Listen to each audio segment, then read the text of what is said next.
नमस्कार, आप देख रहे हैं IBC 24। मैं हूं आपके साथ विजय कुमार पंड्या। मध्य प्रदेश की बात में आप सभी का स्वागत है। क्या मार्च महीने में कांग्रेस की सरकार को बीजेपी के बड़े नेताओं के इशारे पर गिराया गया था? आखिर वो कौन नेता थे जिन्होंने कांग्रेस की सरकार को गिराने की साजिश रची? क्या सिंधिया समर्थकों को जिताने के लिए मोदी शाह के नाम का इस्तेमाल हो रहा है? ऐसे कई सवाल हैं जो एक कथित ऑडियो के लिए सामने आए हैं। उसके बाद ये सवाल सारे खड़े हुए। ये ऑडियो कांग्रेस ने जारी किया है और दावा किया है कि उनकी जन सरोकार वाली सरकार को एक साजिश के तहत गिराया गया है। लेकिन इस सबसे ऊपर एक सवाल ये खड़ा होता है कि जो हम सबसे ऊपर है लोकतंत्र, उसका क्या? कई सवाल ऐसे हैं जिनका जवाब तलाश करने की हम कोशिश करेंगे, लेकिन उससे पहले एक रिपोर्ट आपको दिखाते हैं।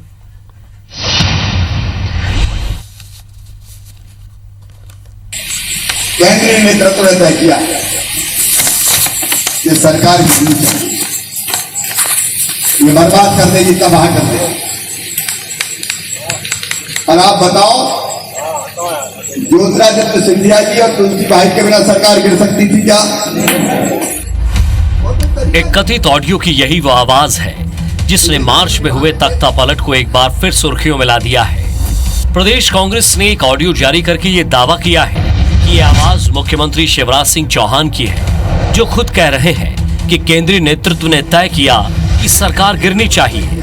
कांग्रेस का दावा है कि मार्च महीने में कांग्रेस की सरकार गिराने के लिए जमकर खरीद फरोख्त की गई और इसके लिए बीजेपी के बड़े नेताओं ने प्रदेश स्तर के नेताओं को निर्देश दिए थे, जिसके बाद पूरी कहानी रची गई। भारतीय जनता पार्टी के कार्यकर्ताओं को संवाद किया, तब स्वीकार किया कि मेरे देश के प्रधानमंत्री ने मुझे कहा कि सरकार हम सब मिलकर गिराएंगे। यही हम बात कह रहे थे कि 1000 करोड़ के पैकेज से मध्य प्रदेश की सरकार को देश की सरकार गिरा रही थी। तो मैं समझता हूं कि ऐसे में ये युद्ध बड़ा है और ये लोकतंत्र की हत्या है, भावी पीढ़ी का संकट है और कांग्रेस पार्टी इसको लड़ेगी। कांग्रेस के ऑडियो जारी करने के बाद एक वीडियो भी सामने आया। कांग्रेस के मुताबिक ये वीडियो उस दिन का है जिस दिन मुख्यमंत्री शिवराज सिंह चौहान इंदौर में थे। वीडियो को रेसिडेंसी कोठी का बताया जा रहा है, जहां सीएम शिवराज सिंह चौहान सांवेर सीट पर तुलसी सिलावट को जिताने के लिए बीजेपी नेताओं को संबोधित कर रहे हैं। और कोई तरीका नहीं। ये फैसला मानिए प्रधानमंत्री जी का, मानिए अमित शाह जी का, मानिए JP नड्डा जी का, केंद्रीय नेतृत्व का, प्रदेश नेतृत्व का, और ये सबको मिलके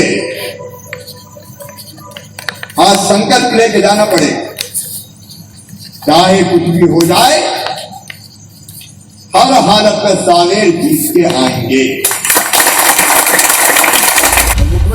इस कथित ऑडियो वीडियो के सामने आने के बाद पूर्व मुख्यमंत्री कमलनाथ और राज्यसभा सांसद विवेक तनखा ने ट्वीट करके सीएम शिवराज सिंह चौहान और बीजेपी पर जमकर निशाना साधा। सीएम शिवराज के कथित ऑडियो को लेकर कई सवाल भी खड़े हो रहे हैं। आखिर तख्ता पलट के पीछे बीजेपी के कौन बड़े नेता थे? निर्वाचित सरकार क्यों गिराना चाहती थी बीजेपी? आलाकमान के निर्देश पर किन बीजेपी नेताओं ने रची तख्ता पलट की साजिश? क्या सिंधिया पर पहले से थी बीजेपी की नजर? 22 सीटों को उपचुनाव में झोंकने का जिम्मेदार कौन? का षड्यंत्र था वो जुबान पे आ गया शिवराज सिंह जी के। इंदौर में उन्होंने स्पष्ट कह दिया कि केंद्रीय नेतृत्व के इशारे पर, निर्देश पर कांग्रेस की सरकार खरीद फरोख्त करके गिराई गई है। 2018 में एक फेलुअर मुख्यमंत्री मान के शिवराज सिंह को हराया था और कमलनाथ जी को बनाया था। उस जनादेश को, उस जनमत को कुछ लोगों ने बेचा था, आम जनता के वोट को बेचा था। ये मोदी जी अमित शाह साहब को बताना चाहिए, क्योंकि शिवराज जी उनको आरोपी बता रहे हैं। शिवराज जी कह रहे हैं केंद्रीय नेतृत्व यानी मोदी जी और अमित शाह साहब इस सरकार को गिराने के लिए दोषी हैं। तो इस पे प्रधानमंत्री जी को भी सफाई देनी चाहिए कि शिवराज जी सच बोल रहे हैं या झूठ। आगे बढ़ने से पहले आप इस कथित ऑडियो का एक हिस्सा और सुनिए, जिसमें संवाद दो तरफा है। तो ईमानदारी से बताओ, तुलसी अगर विधायक नहीं बने तो हम मुख्यमंत्री रहेंगे क्या? अरे जोर से बताओ, रहेंगे क्या? भाजपा की सरकार बचेगी क्या? कथित ऑडियो के इस हिस्से के जरिए भी कांग्रेस दावा कर रही है कि यह आवाज मुख्यमंत्री शिवराज सिंह चौहान की ही है, लेकिन बीजेपी साफ तौर पर इस ऑडियो और वीडियो को झुठला रही है। और मैं ज्योतिरादित्य सिंधिया जी को, 6 मंत्रियों को और 22 विधायकों का स्वागत करता हूं कि उन्होंने प्रदेश की जनता के हित में, प्रदेश के हित में निर्णय लिया और वो भारतीय जनता पार्टी में शामिल हुए। इसलिए भारतीय जनता पार्टी का कमल खिला, और कमल का फूल मैंने हमेशा कहता हूँ खुशहाली, समृद्धि और विकास का प्रतीक है। कोई साजिश नहीं रची जाती। साजिश दिग्विजय सिंह कमलनाथ जी के खिलाफ रच रहे थे, कमलनाथ जी दिग्विजय सिंह जी के खिलाफ रच रहे थे। दोनों एक दूसरे के मकर जाल में फंस गए और सरकार गिर गई, और सरकार को गिरना तो जरूरी था। सर, मैं आपको बड़ी जवाबदारी के साथ कह सकता हूँ कि ये फेक न्यूज़ है। कांग्रेस का जैसा चाल चरित्र है, अब उनके पास कोई काम है नहीं, साजिश ही करेंगे। कांग्रेस की तरफ से लगातार आरोप लगाया जा रहा है कि उनकी सरकार गिराने के लिए विधायकों को काफी पैसा दिया गया, और अब इस कथित ऑडियो वीडियो के सामने आने के बाद वो पूरी ताकत से इसे स्थापित करने में जुट गई है। वहीं अपनी पहली वर्चुअल रैली कर रही बीजेपी इस खुलासे के बाद बैकफुट पर है। जाहिर तौर पर आने वाले उपचुनाव में ये एक बड़ा मुद्दा बन सकता है। इंदौर से दीपक यादव और भोपाल से नवीन सिंह के साथ सुधीर दंडोतिया, IBC 24 भोपाल। तो इस ऑडियो के बाद भूचाल आया। हालांकि IBC 24 इस ऑडियो की पुष्टि नहीं करता है, लेकिन इस ऑडियो के बाद और ऑडियो और साथ ही साथ वीडियो के बाद कई सियासी भूचाल जरूर आ रहे हैं। सियासत में अलग अलग बयान सामने आ रहे हैं। आखिर वो कौन था, किसके कहने पर सरकार गिरा दी गई? आखिर क्यों ज्योतिरादित्य सिंधिया और उनके 20 विधायक इधर आ गए? क्या कारण था? किसके कहने पर आए? क्या कोई प्रलोभन था, या वाकई उनको रात में स्वप्न आया और उन्होंने सरकार तख्ता पलट के लिए तैयार हो गए? इन सब के पीछे कौन था, ये सब जानने की कोशिश कर रहे हैं। कुणाल चौधरी, कांग्रेस विधायक, हमारे साथ, स्वागत है आपका। साथ ही साथ शंकरलाल तिवारी जी, बीजेपी विधायक है, वो भी हमारे साथ जुड़े हैं, आपका भी स्वागत है। प्रभु पटेरिया साहब, वरिष्ठ पत्रकार, हमारे साथ जुड़ गए, उनका भी स्वागत है। सबसे पहले जो आरोप लगा रहे हैं कि हमारी सरकार थी, क्योंकि साफ तौर पर पूर्व सीएम कमलनाथ ने ट्वीट करके लिखा है कि बीजेपी ने मेरी सरकार को साजिश और षड्यंत्र करके गिराया है। लगातार आप कहते रहे, आरोप लगाते रहिए कांग्रेस। कुणाल चौधरी जी, सबसे पहला सवाल मेरा आपसे है, लगातार आप आरोप लगाते रहे, लगातार कहते रहे कि नहीं, यह सरकार साजिश के तहत गिरी है। इस बयान से क्या समझते हैं? पहली प्रतिक्रिया आपकी, क्योंकि लगातार आपकी तरफ से प्रतिक्रिया आ चुकी है, स्पष्ट और मजबूत चाहूंगा। पूरे देश के अंदर लगातार लोकतांत्रिक सरकारों को गिराने की एक साजिश केंद्र सरकार इस देश के अंदर रच रही, चाहे कर्नाटक की बात हो, चाहे गोवा के अंदर अलग तरीके से हो, चाहे नॉर्थ ईस्ट की बात, पूरे देश के अंदर वो लगातार कैसे लोकतांत्रिक पद्धति को खत्म करने, इस देश के अंदर लोकतंत्र को खत्म करने की साजिश, और खास तौर पे मध्य प्रदेश के अंदर। ये साजिश किसके कहने पे हुई? कुणाल चौधरी, सीधे चौधरी जी सीधे मुद्दे पर आएंगे। किसके कहने पर? उन्होंने साफ कहा उस वीडियो में और ऑडियो में, केंद्रीय नेतृत्व के कहने पर। क्या केंद्रीय नेतृत्व की कोई इसमें हस्तक्षेप था? पहले भी सदन के अंदर ये कह चुके हैं कि 1 नंबर और 2 नंबर कह देंगे तो 12 घंटे में सरकार गिरा देंगे। सदन के अंदर नेता प्रतिपक्ष के ऑफिशियल बयान उसके अंदर थे। कहीं ना कहीं कैलाश विजयवर्गीय जी ने बयान दिए थे, शिवराज सिंह चौहान ने अलग ट्वीट करे थे, और लगातार केंद्रीय नेतृत्व और इस बात को स्वीकार करने का काम इस ऑडियो और वीडियो के माध्यम से करा है कि कहीं ना कहीं चुनी हुई सरकार को अस्थिर करके इन्होंने वहां से एक साजिशन इस सरकार को गिराने का काम किया। और इस सरकार को गिराने का काम सिर्फ इसलिए नहीं करा गया कि यहाँ पे करा इसलिए गया है कि जो माफिया के खिलाफ कमलनाथ जी ने अभियान चलाया था, और जिस माफिया के माध्यम से बीजेपी के नेताओं का पैसा रूट हुआ करता था, और जब उनकी कमर टूटी और जो अवैध काम धंधों की कमर इस प्रदेश के अंदर टूटी, जो शुद्ध का युद्ध हुआ, जो माफिया के खिलाफ युद्ध हुआ, नहीं तो लेकिन इन 20 लोगों को किसने बरगलाया? सिंधिया जी क्यों छोड़ के गए? इसके पीछे क्या कारण रहा? ये धन बल का सीधा सीधा मामला है कि धन बल लेके और धन, यानी कि आपकी पार्टी में आप खुद आरोप लगा रहे हैं बिकने वाले लोग थे। मैं सीधा चल रहा हूं, मैं अभी वरिष्ठ पत्रकार के पास चलूंगा। इस देश की सरकार को, इस प्रदेश की, मैं प्रभु पटेरिया जी, मैं रोक रहा हूं, कुणाल चौधरी जी आपके पास वापस आऊंगा। प्रभु पटेरिया साहब, कुछ लोग बिकने के लिए तैयार थे, इसलिए कुछ लोग बिक गए। नंबर 1, नंबर 2, आज तो बात नंबर 3 की भी आ गई, नाम भी ले लिया गया।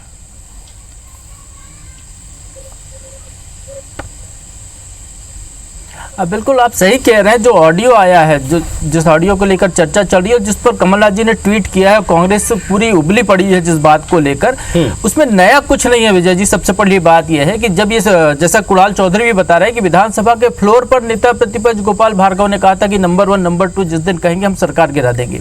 उसके पहले जब सत्ता परिवर्तन हुआ था मध्य प्रदेश में, तो सीएम हाउस से जो विधायी पार्टी शिवराज सिंह चौहान ने, जो उस समय पूर्व मुख्यमंत्री थे, उनने दी थी, उस विधायी पार्टी में उनने ये कहा कहा था कि जब वो चाहे तब सरकार गिरा सकते हैं, टाइगर अभी जिंदा है।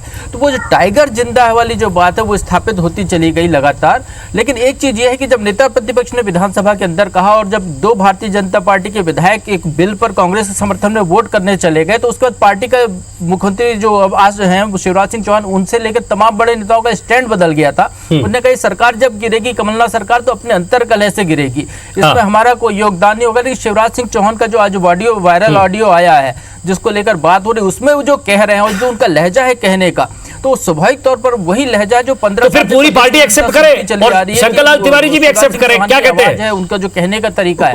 जी जी प्रभु पटेरिया साहब, फिर तो शंकरलाल तिवारी जी को भी एक्सेप्ट करना चाहिए, पूरी पार्टी को एक्सेप्ट करना चाहिए, जब आपका मुखिया ही एक्सेप्ट कर रहा है।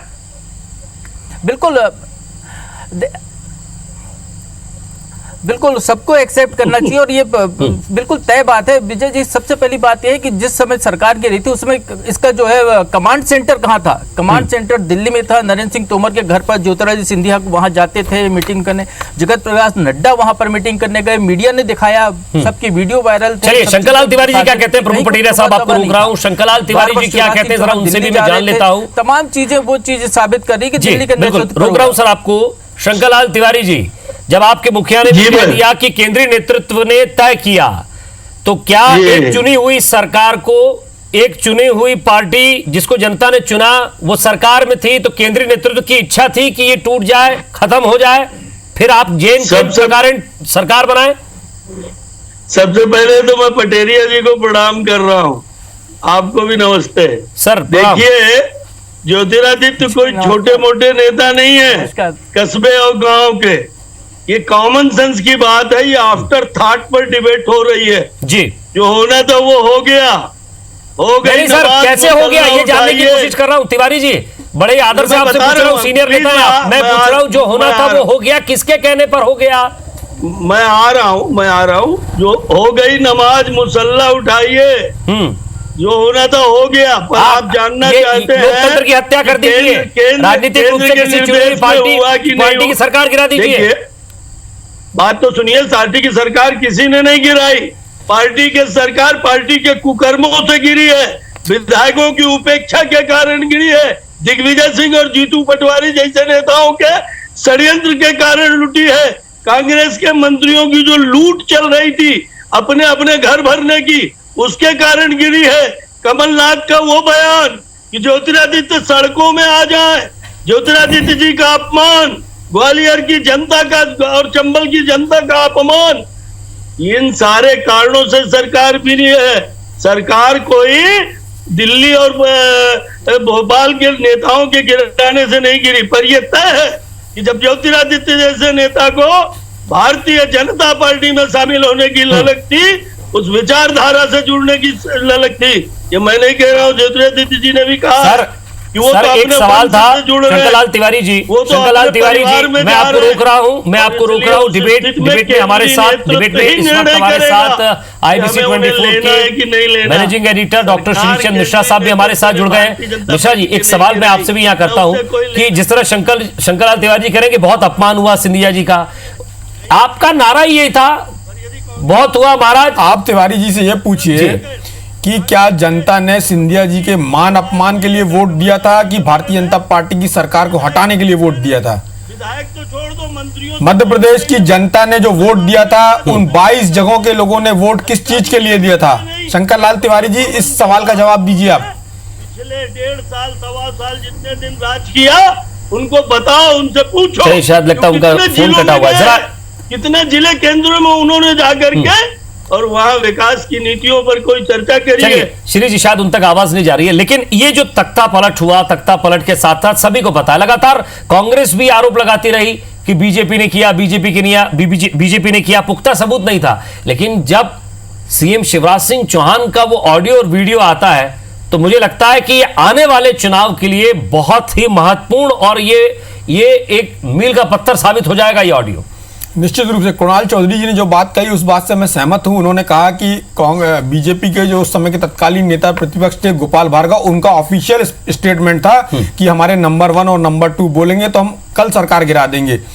और ये बात आज जो ऑडियो वायरल हुआ है, यदि वो ऑडियो सच है यदि उसको सच माना जाए जो कांग्रेस दावा कर रही है, तो उसमें इस बात को तस्दीक किया जा रहा है कि ये केंद्रीय नेतृत्व के इशारे पर हुआ। जो बात शंकर लाल तिवारी जी बोल रहे हैं कि जो हो गया सरकार बन गई, अरे सरकार तो बन गई, लेकिन अभी जो 22 सीटों पर चुनाव होना, जनता ने क्या इस बात के लिए वोट दिया था, 15 साल की बीजेपी सरकार को हटाने के लिए वोट दिया था कि ज्योतिरादित्य सिंधिया के मान सम्मान के लिए वोट दिया था? ये तो जनता सवाल पूछेगी ना कि हमारे वोट का क्या किया। शंकर लाल तिवारी जी इतने वरिष्ठ विधायक हैं और इतने वरिष्ठ व्यक्ति हैं, उनको इस बात को कम से कम नैतिक रूप से तो बोलना चाहिए कि बताएं ये जो ज्योतिरादित्य सिंधिया जी ने किया, आप ज्योतिरादित्य सिंधिया का सहारा ले रहे हैं, लेकिन ज्योतिरादित्य सिंधिया के कारण सरकार क्यों गिरी?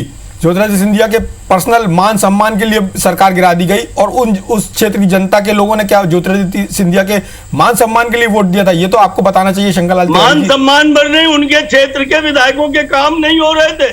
आप एक एक विधायकों के बयान आपके चैनल ने खुद दिखाया है कि हमारे क्षेत्र में काम नहीं हो रहे। आज जो लोग मंत्री थे वो आपके संगठन के नेताओं के आज आजू बाजू घूम रहे हैं, सुबह शाम चक्कर लगा रहे हैं मंत्री बनने के लिए। अब तो क्षेत्र की जनता का काम तो छोड़ दीजिए, वो तो अपने मंत्री बनने के लिए जो 6 लोग मंत्री थे उसमें से 4 लोग वो घूम रहे हैं और बाकी जितने लोग हैं वो भारतीय जनता पार्टी के कार्यालय के चक्कर लगा रहे हैं। देखिए, आप भी जानते हैं कि बाकी के मंत्री कागजों में रहते हैं। जो मंत्री मुख्यमंत्री के किचन कैबिनेट के होते हैं, चाहे जिस पार्टी की सरकार हो, सिर्फ उनकी चलती है। बाकी के मंत्री गाड़ी बंगला लेकर के और एक आध 2 पीए स्टेनो लेकर के घूमते हैं। बहुत अच्छी बात है। तो आपको लगता है कि आपकी पार्टी में भी यही स्थिति थी कि शिवराज जी के यहाँ जो किचन कैबिनेट के मंत्री थे उनकी हैसियत थी और जो बाकी लोग उनकी हैसियत नहीं, इसीलिए शायद आपकी पार्टी ने अभी तक मंत्रिमंडल का गठन नहीं किया है? मैं तो कमलनाथ की बात कर रहा हूँ, आप शिवराज जी की बात कर रहे हैं। आपने बोला ना किसी भी पार्टी की सरकार रहती तो। मंत्रिमंडल में जितने योग्य मंत्री थे, शिवराज जी के मंत्रिमंडल में जितने योग्य और सक्षम लोग मंत्री थे, दूर दूर तक कमलनाथ के बंगले में चिड़िया नहीं बैठी। वो दिग्विजय सिंह का लड़का, दूसरी बार का विधायक, कोई प्रशासनिक अनुभव नहीं, वो मध्य प्रदेश का कैबिनेट मिनिस्टर, उसका दूसरा परिवार का रिश्तेदार वो कैबिनेट मिनिस्टर। ऐसे ऐसे लोग मंत्री बने। जबलपुर से हमारे विधायक वित्त मंत्री बन गए। तो आप देखिए जरा उस मंत्रिमंडल को कि उस मंत्रिमंडल के जो मंत्री थे वो इस लायक थे नहीं कि काम संभाल सके। और जब भाजपा के सरकार की बात है, ऐसे मंत्री थे भाई साहब जिनका 40-40 साल का सदन का और प्रशासन का अनुभव था, तो सक्षम थे अपने विभागों का। तो आपकी भारतीय जनता पार्टी की जो अन्य राज्यों में सरकार है और जो केंद्र में सरकार है, उसमें क्या ऐसे मंत्री नहीं है जो बहुत कम उम्र के हैं या पहली बार के हैं या उनको कोई अनुभव नहीं है? आपने तो ऐसे लोगों को भी मंत्री बना दिया जो विधायक और सांसद नहीं थे। उम्र से मतलब नहीं है, मैंने अनुभव की भी बात साथ में की है। उम्र के साथ साथ अनुभव की भी बात की है। किसी मंत्रिमंडल में दूसरी बार का विधायक कैबिनेट मिनिस्टर होगा इसलिए कि दिग्विजय सिंह का लड़का है, और बाकी सीनियर 5 बार के विधायक। बिसाहू लाल साहू, क्यों टूटी कांग्रेस की सरकार?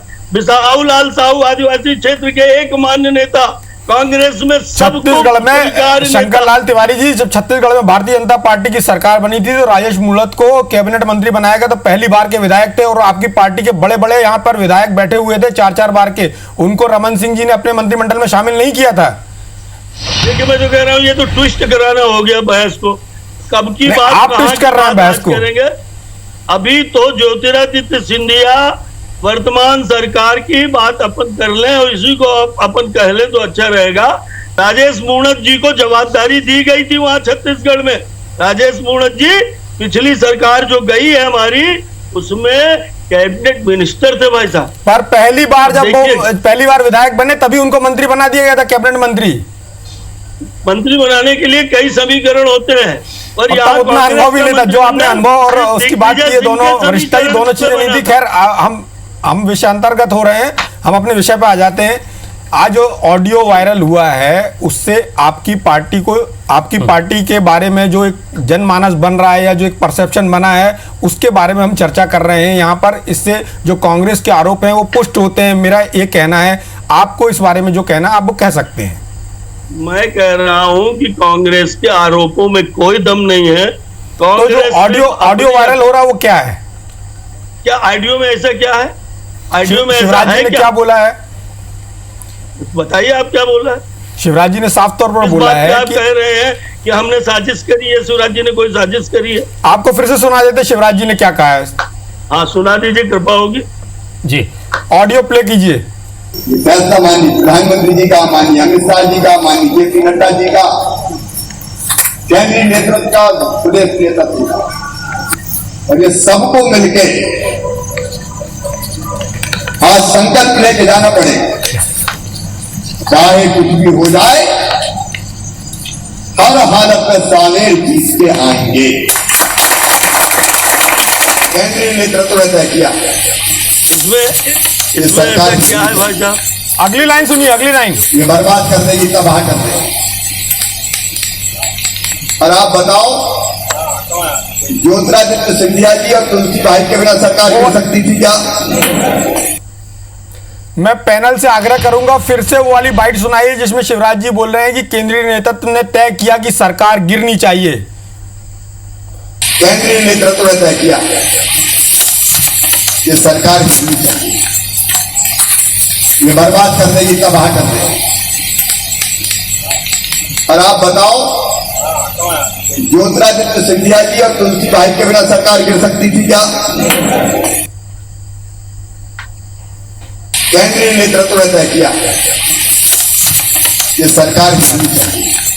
चलिए शंकर जी, मुझे लगता है आप एक सीनियर लीडर हैं, काफी अनुभव रखते हैं। अब आपने सुन लिया होगा और मन मस्तिष्क में यह तय कर लिया होगा कि जवाब क्या देना है, जवाब दे दीजिए।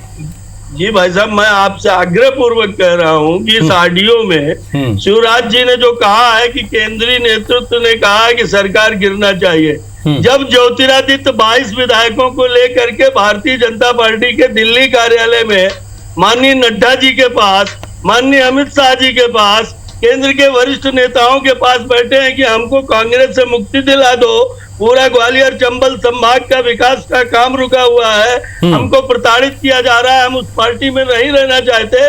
आप याद करिए, सीए के मामले में ज्योतिरादित्य सिंह जी का बयान समर्थन में आया था, धारा 370 के मामले में ज्योतिरादित्य जी का बयान वैचारिक रूप से समर्थन में आया था। इन सब चीजों को इग्नोर करके सतही तौर पर एक ऑडियो के आधार पर यह कहना, जब हमारे पास विधायक आ गए, शंकरलाल तिवारी जी, उत्तर प्रदेश नेतृत्व का एजेंडा ये था तिवारी जी, विधानसभा में और बहुमत साबित करे कमलनाथ, और सरकार बहुमत है नहीं, इसलिए सरकार गिरे। तो उस समय के विपक्षी नेता के नाते विपक्षी पार्टी के नाते चलिए रोक रहा हूं आपको। और एक और खास मेहमान हमारे साथ जुड़ गए हैं, अभय दुबे जी। जी हाँ, उपाध्यक्ष है कांग्रेस मीडिया सेल के। अभय जी, स्वागत है आपका। ये दिन भर से ऑडियो वीडियो की पूरी कहानी आपको पता है, सोशल मीडिया पर भी आप सजग रहते हैं और ये आपकी निगरानी में भी होगा कि क्या चल रहा है। एक शेर था, मैं शायर का नाम भूल रहा हूं, जरा फिर से मैं शुरुआत वही करूंगा कि उसे वो मेरे सरे बाजार राज खोल रहा है, उसे गुमान है मेरे हमराज होने का। ये जो लगातार बयानबाजी सामने आई, फिर उसके बाद आपकी भी क्रिया प्रतिक्रिया सामने आई, ये जो स्क्रिप्ट थी, जो आप कहते थे कि हमारी सरकार गिराने की साजिश थी, ये तो आज स्वीकार ली गई। देखिए, ये तो हम पहले दिन से इस बात को कह रहे हैं कि एक षड्यंत्र भारतीय जनता पार्टी ने रचा है, और वो आज स्वीकार लिया शिवराज जी ने कि केंद्रीय नेतृत्व का उसमें षड्यंत्र था। मैं ये तिवारी जी से पूछना चाहता हूं, 3 बार के विद्वान विधायक है, अनुभवी विधायक है, इनको मंत्रिमंडल में अवसर नहीं दिया। तिवारी जी जानते हैं किसको अवसर दिया? जिसने कहा नरेंद्र मोदी चोर है, चौकीदार चोर है, मैं कहता हूं चौकीदार चोर है, वो गोविंद सिंह राजपूत को मंत्रिमंडल में शामिल कर लिया। वो तुलसी सिलावट जो कहते थे कि मध्य प्रदेश को मिलावटखोरों की आगोश में छोड़ने वाला शिवराज सिंह चौहान वो मंत्री है। वो ज्योतिरादित्य सिंधिया जो कहते थे कि शिवराज सिंह चौहान तुम्हारे हाथ किसानों के खून से रंगे हैं और नरेंद्र मोदी ने देश को बर्बाद कर दिया, वो राज्यसभा की सदस्यता हासिल करेंगे, प्रभात झा नहीं करेंगे। आपके जैसे बुनियाद के पत्थरों को भारतीय जनता पार्टी ने उखाड़ कर फेंकना प्रारंभ कर दिया। क्यों? सत्ता की लोलुपता और सत्ता की भूख की वजह से।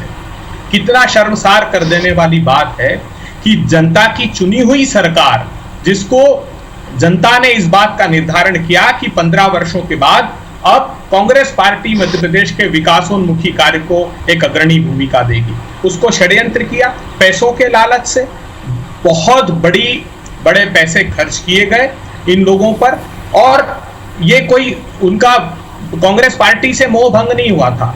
ज्योतिरादित्य सिंधिया ने जो गलती की है वो ये है कि जनता ने अपेक्षा की थी कि महाराज आप आपका व्यवहार बदलिए, आप दिल बदलिए। दिल बदलने की अपेक्षा उन्होंने दल बदल लिया। वो तो हार की निराशा में थे, इसलिए वो ये चाहते थे कि राजनीतिक दल को बदल ले, जबकि उनको अपना व्यवहार बदलना चाहिए था।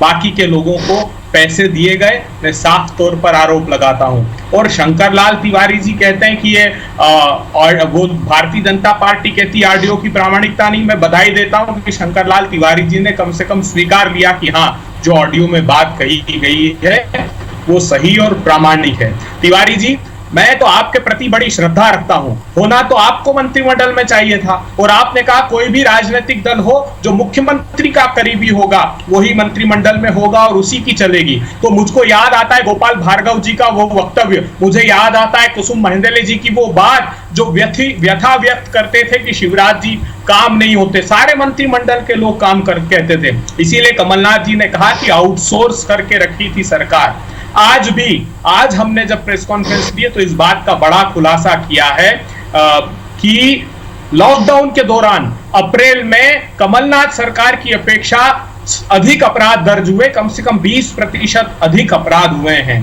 तो अपराध में नंबर 1 बना दिया गया था मध्य प्रदेश को। मध्य प्रदेश की आर्थिक हालत बहुत जीर्ण कर दी थी, बर्बाद कर दी थी। आज भी किसानों के जो कर्ज माफी हमने प्रारंभ की थी उसका इंटेंशन मेलाफाइड है, वो ये करना नहीं चाहते।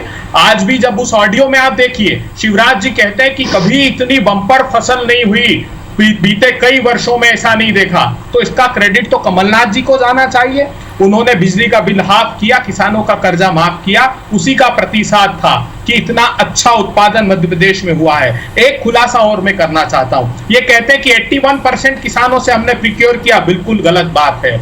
आपने सिर्फ 25% किसानों से प्रिक्योर किया है, 75% किसान आज भी बाजार के भरोसे हैं और लॉकडाउन में उनको फसलों का दाम नहीं मिल पाया। मेरी चिंता इस बात की है कि बारिश में जिन किसानों का अनाज घर पर रखा है वो बर्बाद हो गए किसान, क्योंकि उनके पास बाजार नहीं था।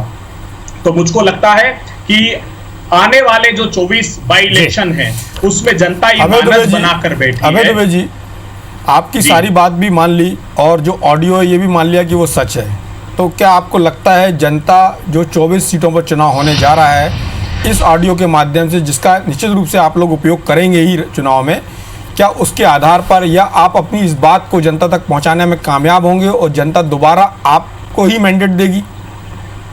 देखिए, एक बात मैं साफ कर देना चाहता हूं, हमारा चुनाव भारतीय जनता पार्टी से है ही नहीं, कांग्रेस पार्टी का चुनाव भी नहीं है। ये जनता बनाम गद्दार, जिन लोगों ने वोटों को जनता के बेच दिया, जनता प्रतिशोध लेगी उन लोगों से और प्रजातंत्र के मूल्यों की पुनर्स्थापना के लिए जरूरी भी है। विश्वास मानिए, जनता मानस बनाकर बैठी है। आईबीसी तो समूचे मध्य प्रदेश छत्तीसगढ़ में देखा जाता है सबसे अच्छा नेटवर्क है।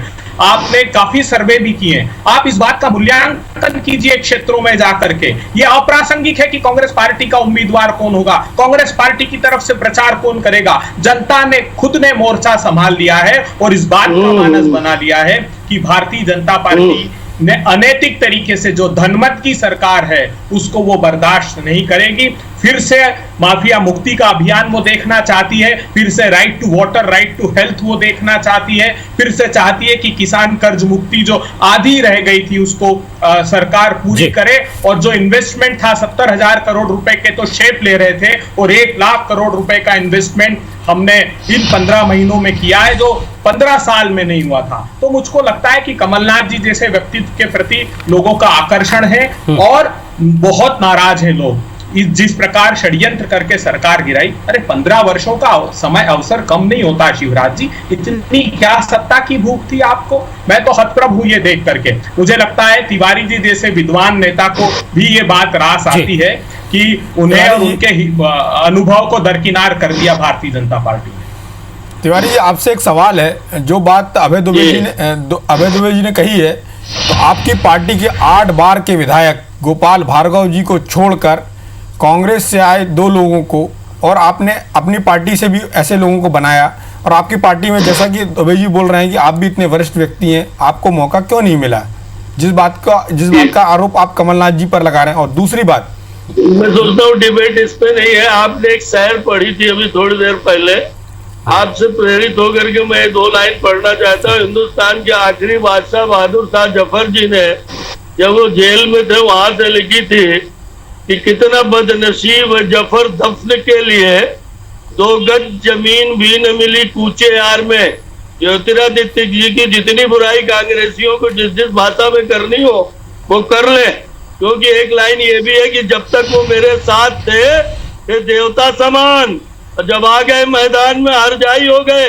पर एक बात आप भी समझते हैं, प्रदेश के एक एक राजनीतिक कार्यकर्ता विश्लेषक कांग्रेस के मित्र भी समझते हैं कि ग्वालियर चंबल संभाग में ज्योतिरादित्य जी के और बीजेपी के एक होने के बाद अब 2 गज जमीन भी नहीं बची है कांग्रेस के पास। न वहां प्रत्याशी है न वहां कांग्रेस है। अब वहां कोई लड़ाई नहीं है, एक एक सीट भारतीय जनता पार्टी जीतेगी। और यही बात ये जो बार बार अभय जी हमारे मित्र हैं, मेरे आत्मीय हैं, कहते हैं कि चुनी हुई सरकार जनता की, कोई चुनी हुई सरकार नहीं थी, अल्पमत की सरकार थी, जोर जुगाड़ से बनी थी। कांग्रेस के अच्छे अच्छे विधायक मंत्री बनने के लिए तड़पते रहे। प्रदीप जायसवाल को जो निर्दलीय विधायक बन करके आए थे, कांग्रेस छोड़ करके चुनाव लड़े थे, उनको कमलनाथ जी ने मंत्री बनाया था। बीएसपी सपा निर्दलीय विधायकों की। आप संजय पाठक जी को भूल गए क्या? आप संजय पाठक जी को भूल गए क्या तिवारी जी? और दूसरा, आपने बहादुर शाह जफर जी का जो शेर पढ़ा है, तो क्या आपने वो शेर ज्योतिरादित्य सिंधिया जी के लिए पढ़ा है? बीजेपी के सिंबल से और उपचुनाव लड़ने के संजय जी कांग्रेस को छोड़ करके आए और उपचुनाव लड़े। उपचुनाव लड़ने के बाद विधायक बने, अच्छे बहुमत से जीते, और फिर उन्हें सत्ता के साथ एक सीट का चुनाव लड़ना आप भी जानते कैसा होता है। और प्रदीप जायसवाल के या उन सपा बसपा के विधायकों के जोड़ तोड़ से बनी हुई सरकार का कोई जवाब नहीं बन रहा है। मैं मित्र आपसे कहना चाहता हूँ कि ग्वालियर संभाग आपने तिवारी जी माठा पड़ चुका है। तिवारी जी, एक सवाल, सीधा सवाल आपसे है, जो आपकी पार्टी के इतने सारे विधायक हैं, 114 विधायक थे, उसमें से आपने सिर्फ 3 लोगों को मंत्री बनाया और जो 2 लोग विधायक नहीं है उनको आपने मंत्री बनाया। क्या ये एक प्रकार की हॉर्स ट्रेडिंग नहीं है? सीधा सवाल। लेकिन उन 2 विधायकों के और उनके सहयोगी विधायकों के सहयोग से और प्रदेश के अंदर जनता की सरकार लौट के आई। और आपने एक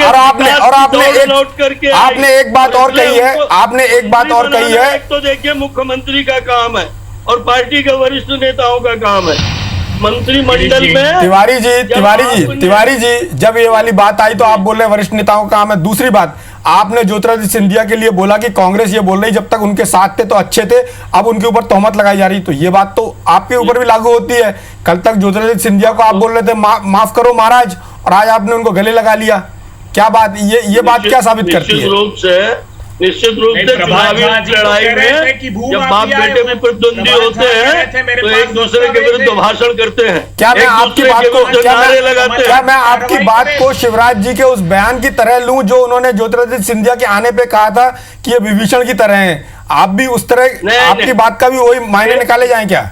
ये तो देखिए, जबरदस्ती की कहीं की ईंट कहीं का रोड़ा, भानुमति का कुंभा जोड़ा, ये जबरदस्ती की बातें हैं। इन बातों में आफ्टर थॉट के अलावा कुछ नहीं है।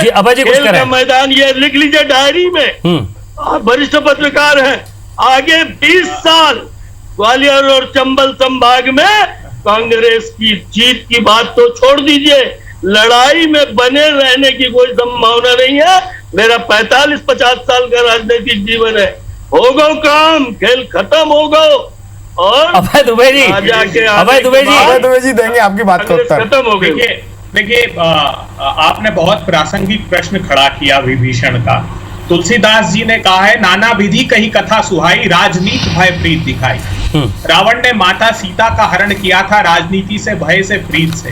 मध्य प्रदेश में वैसे ही सत्ता का हरण हुआ है। और अब हम जानते हैं तिवारी जी कि लंकापति रावण, विभीषण, अहिरावण, महिरावण, कुंभकर्ण सब एक साथ हैं। पहले हमारे यहाँ थे तो वो लक्ष्मण की भूमिका में थे और राम राज्य की अवधारणा को चरितार्थ करने के लिए हमने 15 वर्ष का मध्य प्रदेश का वनवास खत्म किया था। मगर हम इस सच्चाई को से अवगत हैं और आप देखिएगा आज जो आप कह रहे हैं ना, भारतीय जनता पार्टी को वही खामियाजा उठाना पड़ेगा जो आपके जैसे विद्वान विज्ञ नेता को दरकिनार करके भारतीय जनता पार्टी ने अवसरवादियों को, सत्ता लोलुपों को, जो चंद पैसे में बिक जाने वाले लोगों को अवसर दिया है, इसका खामियाजा अगले 60 वर्षों तक उठाना पड़ेगा। ये पंडित दीनदयाल उपाध्याय और श्यामा प्रसाद मुखर्जी और कुशाभाऊ ठाकरे का राजनीतिक दल है, आप शायद भूल गए होंगे। मैंने भारतीय जनता पार्टी को पढ़ा है शंकरलाल तिवारी जी, आप लोगों ने अपने खून पसीने से सत्यनिष्ठ तरीके से भारतीय जनता पार्टी के ऐश्वर्य के आडंबर की ये इमारत खड़ी की है और जो ऐश्वर्य के आडंबर की इमारत अपने बुनियाद के पत्थरों को उखाड़ कर फेंक दे तो की तरह धाराशायी हो जाती, विश्वास रखिएगा। और उनका तो स्वभाव ही नहीं है, अभी आप परिचित नहीं है ज्योतिरादित्य सिंधिया जी के स्वभाव से।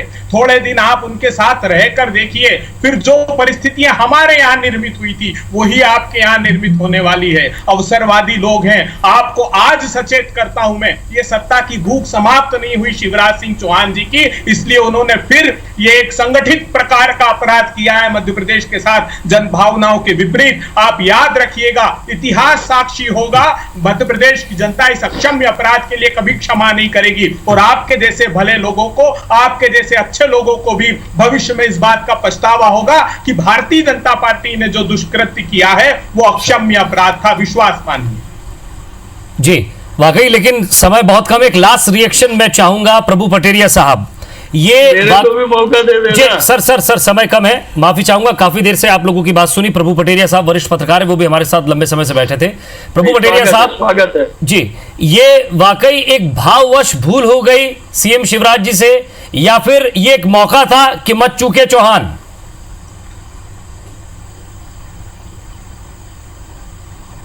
देखिए शिवराज सिंह चौहान जैसा नेता कभी मुझे नहीं लगता कि ऐसी भूल कर पाएंगे। वो मंच ऐसा था जहां पर उनको ये बात कहनी। तो जो शिवराज सिंह जी ने कहा है, शंकरलाल जी तिवारी जो बात कह रहे हैं, ये उनके बड़प्पन है शंकरलाल तिवारी का कि वो डिनाई नहीं करना, एक्सेप्ट कर रहे हैं। और वाकई में शिवराज सिंह जो कह रहे हैं वो सही कह रहे हैं कि उनके केंद्रीय नेतृत्व ने जब कहा तब उन्हें सरकार गिराना है, तब वो अवसर आया था, तभी उनने कहा। क्योंकि ज्योतिरादित्य सिंधिया कांग्रेस से बगावत कर गए थे, जैसे कि अभय जी खुद ही कह रहे हैं कि सिंधिया जैसा नेता उनके यहाँ से पलायन कर गया। और षड्यंत्र की बात करें तो विरोधाभासी बातें जो अभय जी कर रहे हैं, तो कहीं ना कहीं ज्योतिरादित्य सिंधिया जैसे कमजोर नेतृत्व कहीं पर था कांग्रेस के अंदर, जिसकी वजह से ये परिस्थितियां निर्मित हुई, जिसका फायदा उठाने का भाजपा के केंद्रित नेतृत्व ने निर्देश दिया। तो कहीं ना कहीं कमजोरी दोनों पक्षों की है। शिवराज सिंह जो आज कह रहे हैं, हो सकता है ये बयान अगले चुनाव में जो 24 चुनाव होने उनको भारी पड़े, जगह जगह ये चुनाव कांग्रेस इसको बजाय और शिवराज को जवाब देने में मुश्किल खड़ी हो, ये अलग बात है।